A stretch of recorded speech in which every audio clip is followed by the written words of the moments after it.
Hey everybody, we are back again with another NHL playoff series review.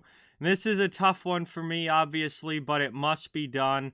The Florida Panthers defeat the Boston Bruins in Game 7 in overtime to move on to round number 2. They'll take on the Toronto Maple Leafs, and the Bruins' season is over. One of the biggest collapses in really sports history. After a 65-win, record-breaking regular season, a 3-1 series lead, multiple chances to close it out, Boston does not get the job done, and the Panthers are moving on. So we'll look at this series. We'll look at the 3 stars of the series as well, and just talk about this one a little bit. Let's get into it. It's funny, the Panthers were actually outscored overall in this series. 27-26 goals for in favor of the Bruins. But it's the close games that matter the most. It's the overtime games that matter the most. And the Panthers won those. Florida won Game 5 to stay alive in overtime. They won Game 7 to win the series in overtime. When it came down to the end, when it came down to the 1-goal games, the OT games, it was the Panthers getting the job done, not the Bruins, and that ultimately was the difference in this series.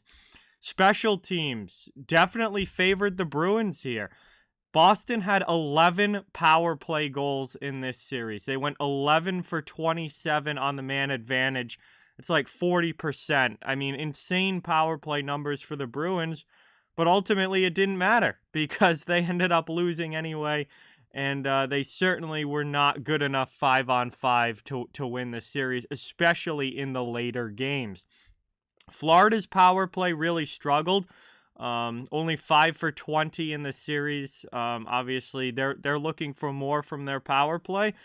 And they're certainly going to need a better penalty kill against Toronto in round number 2. They cannot give up 11 power play goals in round number 2 and expect to beat the Maple Leafs.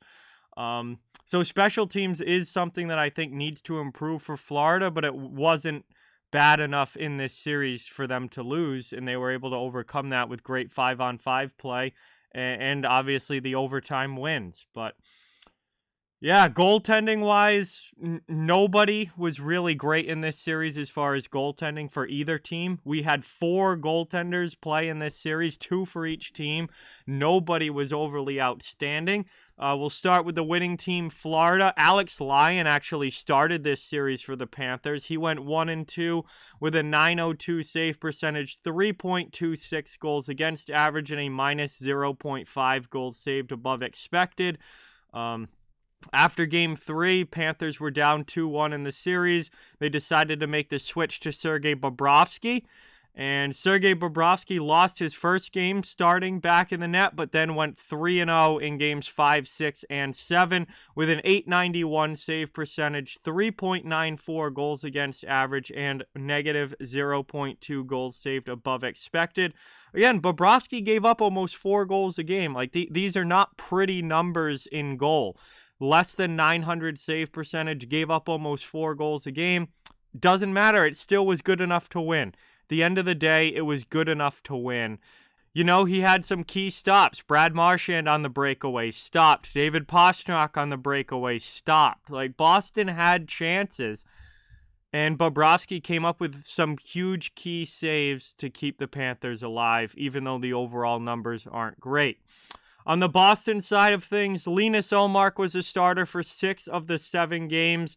He went 3-3 with an .896 save percentage and 3.33 goals against average. He stopped 1.6 goals saved above expected. Ullmark really was good early in the series, but definitely lost steam as it went along. And ultimately, after losing Games 5 and Game 6 and giving up 10 goals over the course of those 2 games, the Bruins made the switch to Jeremy Swayman for game number 7. And he obviously lost the game going 0-1, .875 save percentage, 3.34 goals against average in the series, and a minus -1.3 goals saved above expected.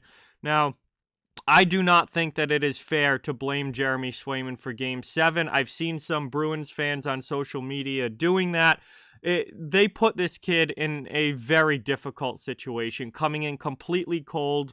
The only start he had in this series was the 7th game, and ultimately it was a 1-goal game. He gave his team a chance to win. They ended up losing 4-3.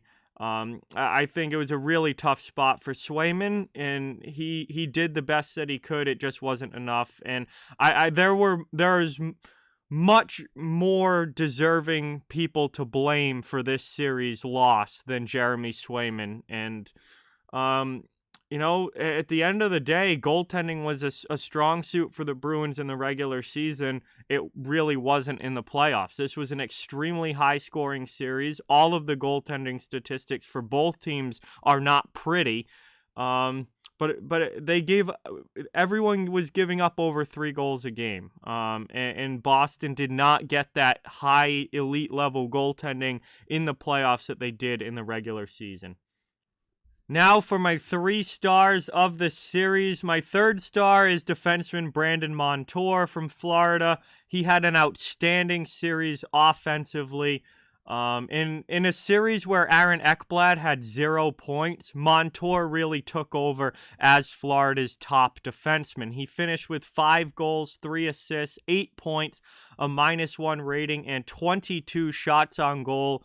Obviously, he's a great offensive defenseman, really great skater, was jumping into the play, was creating a lot of offensive opportunities for the Panthers.